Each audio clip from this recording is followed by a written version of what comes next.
Hey Redemption, this morning we get the opportunity to do an all of life interview, and today we get to hear from Brant Morgan. Man, Brant is a good friend of mine. We've been in a Redemption community together. We've been in some Bible studies together, and I've just gotten a good chance to get to know him over the years. So Brant, I'm stoked to be doing this interview, and specifically I'm stoked to be doing this because you work in an industry that I know very little about.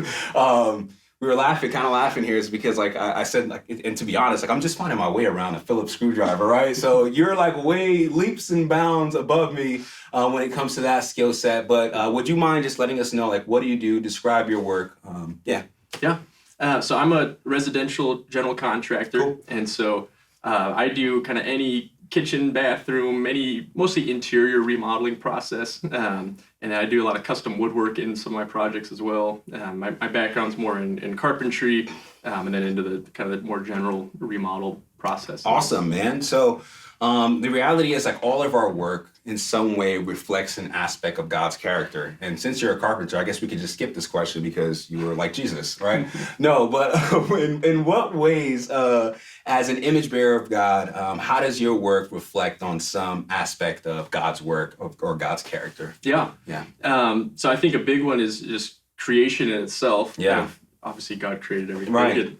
He created a space for us to live in and to do life in, and then in addition to that, just the redemption of stuff, of fixing broken things and making them right. And so I think those are both. Yeah, man, and I guess I'm part of the fault because I break a lot of things. So you really come and do that redemptive work for people like me who break things and don't know how to fix them. So the part of just our reality is that our lives have been impacted by the effects of sin.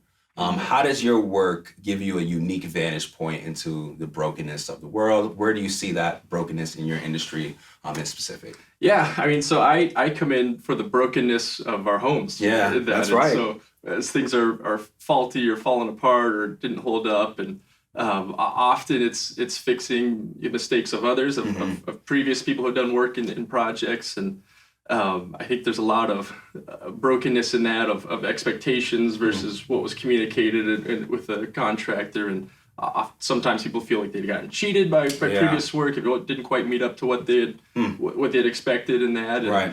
And so, just kind of doing those things right is very, very satisfying. That's awesome, man. Yeah, I know there's like that, feeling sometimes around contractors, like, oh, am I being cheated? And so, I think a really important way, is to, you're making sure you're not cutting corners, right? To just make the job easier or maybe less expensive, like you're doing that work to make sure it's being done right. So we appreciate that.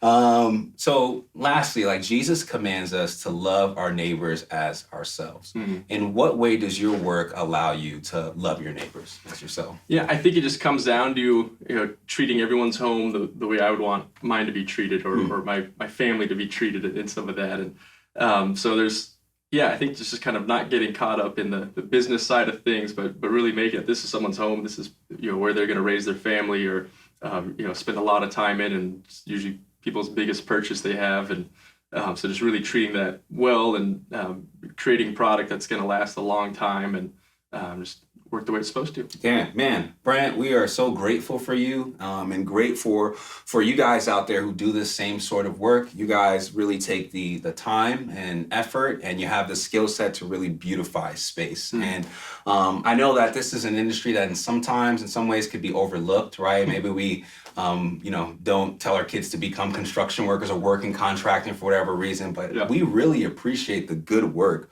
that's done by contractors, right? That's done by carpenters, right? That when we sit on a good piece of furniture, we are really grateful for that. So we're grateful for the work you do. And before we close up today, we'll just spend some time praying for you and praying for some the people in your industry as well. So back to you, Warren.